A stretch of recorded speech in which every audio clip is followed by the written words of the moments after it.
এ জাতি মজনু শাহ এবং তিতুমীরের উত্তরাধিকার। কিন্তু যারা ষড়যন্ত্র করে, যারা আমাদেরকে দাস বানাতে চায়, তারা এই থিওরিটা বুঝে না। এটা বুঝে না বলেই আমাদেরকে বারবার ওরা শৃঙ্খলা আবদ্ধ করতে চায়, আর আমাদেরকে শৃঙ্খল ভাঙার জন্য রাজপথে রক্ত দিতে হয়।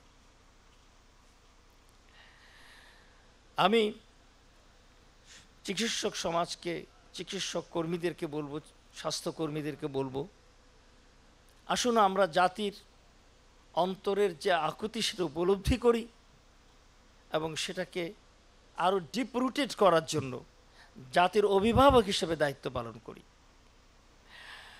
এখানে কোনো দলের বিষয় না, এটা কোনো গোষ্ঠীর বিষয় না, এটা আমার জাতিসত্তার বিকাশের এবং আমার রাষ্ট্রের প্রগতির প্রশ্ন।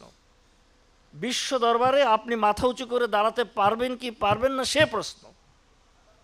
সেখানে আপনাকে নির্মোহ হয়ে আপনার ইতিহাসের বিশ্লেষণ থেকে আপনাকে সিদ্ধান্ত নিতে হবে, আপনি কি তাবেদারি মেনে নেবেন না আপনার স্বাধীনতার পতাকা উড়াবেন।